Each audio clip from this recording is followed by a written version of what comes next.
Hello viewers, welcome to Akeeth kitchen. இன்றைக்கி நாம் தேங்காய் பர்ஃபி எப்படி செய்கிறதுன்னு பார்க்கலாம் வாங்க. அதுக்கு முன்னாடி நம்ம சேனலை சப்ஸ்கிரைப் பண்ணாதவங்க மறக்காமல் சப்ஸ்கிரைப் பண்ணிடுங்க. இன்க்ரீடியன்ஸ் இங்கே லிஸ்ட் அவுட் பண்ணியிருக்கோம், பார்த்துக்கோங்க. நம்ம தேங்காய் பர்ஃபினாவே கடையில் வாங்கி தான் நிறையா சாப்பிட்ருப்போம். இப்போ நம்ம வீட்டில் எப்படி செய்கிறதுன்னு பார்க்கலாம் வாங்க. நான் ஒரு கடாயில் 400 கிராம் அளவுக்கு துருவிய தேங்காய், அதாவது 2 கப் அளவு நான் தேங்காய் போட்டு ஸ்டவ் ஆன் பண்ணி தேங்காய் நல்லா வறுத்துக்கிறேன்.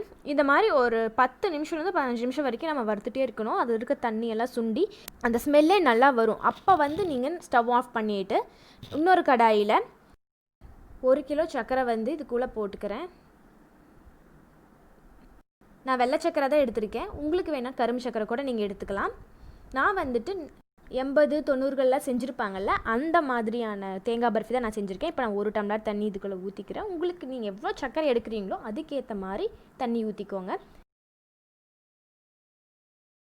இங்கே பாருங்கள், சர்க்கரை பாகு நல்லா கொதிச்சிட்ருக்கு. இதோட பதம் நீங்கள் எப்படி கண்டுபிடிக்கணும்னா, கரண்டியை எடுத்து நீங்கள் மேலேருந்து ஊற்றும் போது அது ஸ்ட்ரிங் மாதிரி லைட்டாக வரும். இந்த மாதிரி தண்ணியாட்ட ஊற்றாமல் லைட்டாக ஸ்ட்ரிங் மாதிரி வரும்.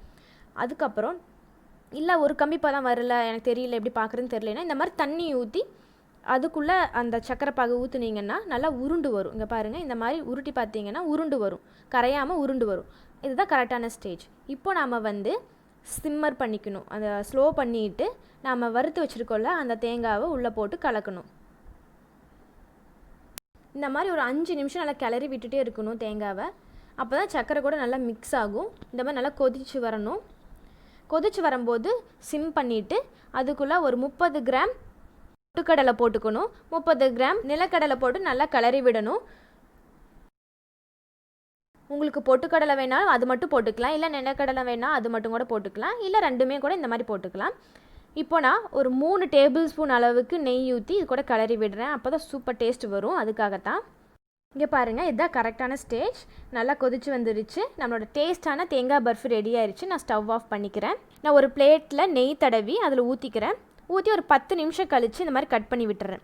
அப்போ தான் தேங்காய் பர்ஃபி நல்லா வரும். அதுக்கு முன்னாடி நீங்கள் கட் பண்ணிங்கன்னா உடஞ்சி போயிடும். நீங்கள் கட் பண்ணி விட்டுட்டு ஆறுனதுக்கப்புறம் பீஸ் தனியாக எடுத்து வச்சுக்கலாம்.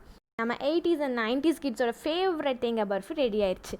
இது எல்லாத்துக்கும் கண்டிப்பாக பிடிச்சிருக்குன்னு நினைக்கிறேன். அப்படி பிடிச்சிருந்தால் லைக் பண்ணுங்கள், ஷேர் பண்ணுங்கள், கமெண்ட் பண்ணுங்கள். மறக்காமல் நம்ம சேனலை சப்ஸ்கிரைப் பண்ணுங்கள்.